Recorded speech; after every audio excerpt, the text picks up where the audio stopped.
Hey guys, Crave here with a Warcraft video this time. Well, in addition to playing other games, I also wanted to think about the current iteration of the PTR notes and what it might mean for us fans of the franchise. I mean, overall, the changes are pretty great. It's just that there were some things about it that didn't make me say yay, and from the onset. Now, I mentioned this in some of my other WoW uploads that Warlords is pretty much done, and it's still true in terms of the new content to expect. It's all pretty much ended with Tanan and Hellfire. Still, it's great to know that this incoming pre-Legion patch gives players something to work on while waiting for patch 7. Now, let's get to talking about the things to expect in patch 6.2.3. The most obvious ones for me are the fact that certain mounts are going to be added without having to go into the cash shop or having to live with basically another reskinned pig. I was surprised that the moose mount would drop instead of being on the cash shop. I mean, what's even better about it is that it's, how it's written on the preview notes. So let me post it on your screen. Soon, players who dare to face the fearsome might of Archimonde will receive an added bonus. For a limited time, defeating Archimonde on heroic difficulty or higher will reward players with a mysterious fragment of dark power that begins a quest. What's good about it is that it's just not an outright drop of the Moose Mount, but something that allows you to follow a certain storyline and lets you in on what's in store for Azeroth. So I'm guessing it's going to be an insight into the Legion invasion. Now, the patch is also adding a chance to obtain the Infinite Time Reaver mount from any time walking boss. So it's basically using an old model with updated textures. But it's a time spent in-game reward mount rather than something you have to get from the cash shop. What are my thoughts on on those two mounts? It's exactly how a sub-game should be run. I've always thought that buy-to-play and free-to-play games with stores would be fine and, basically having shops. I mean, how do you pay for server maintenance, costs, and developer income if there's no consistent cash flow? With a sub-game like Warcraft, it should be treated differently. I've mentioned it in older uploads that Blizzard has the benefit of foreseeable income through the sub-model, and should focus on basically that, instead of milking players via the cash shop, via cosmetics, mounts, and, game services. To be clear, I'm also fine with the cash shop that Blizzard has right now. It's just that the items really have to be really amazing and well worth the price. Having these mounts obtainable in-game without opening up your wallet is a good change. It rewards players for being subbed and spending time in-game. Granted, a casual player like myself has somewhat of a small chance of basically obtaining this moose mount. It's still a sign that Blizzard appears to be, a turnaround, or Blizzard appears to understand how their game should work. You've got to treat paying subscribers well, and the mount drops for the incoming pre-Legion patch are a good sign.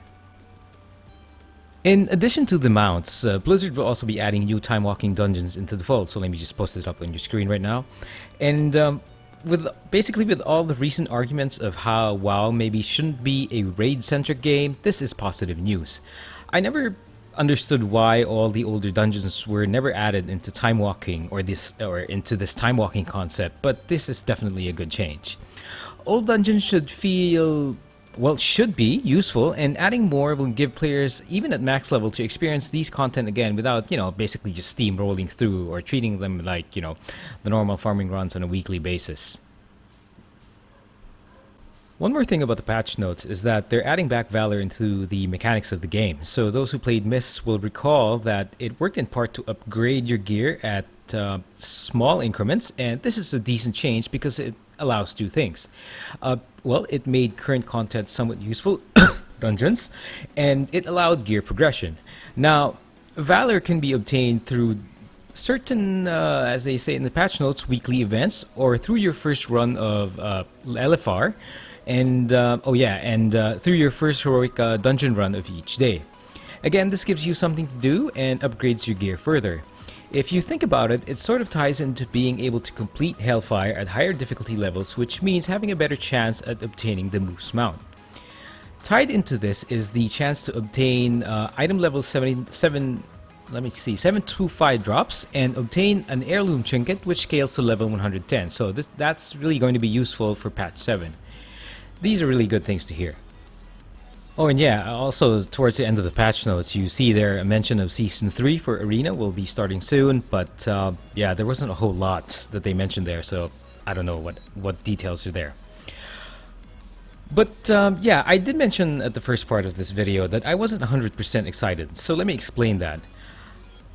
I am looking for new content, and I'm still reeling from the lack of it in Drenner. When you look at these notes, they're basically things that they make sense to be added at the end of an expansion, or basically in between major patches. You know, if you think about it, really, this could have been the added into the game when the selfie patch was put in. I understand gear progression as this is what majority of the game is about. But you know, when you think about it, there isn't much reason to progress unless you want to down Mythic Hellfire or breeze through Mythic 5-mans. I'm guessing LFR gear should be enough to get you through the initial quests in the upcoming Legion expansion, unless of course they change this. I remember in Miss, I think, or in Kata, if you had heroic gear from the previous expansion, heroic dungeon gear from the previous expansion, then you were set. Yeah, my lack of enthusiasm is maybe due to how Warlords played out, but this patch can be seen as a positive sign of change from Blizzard's end. So it could be that Blizzard will decide to do things differently for patch 7 and onwards. If this is true, then maybe Blizzard will finally do right by the game.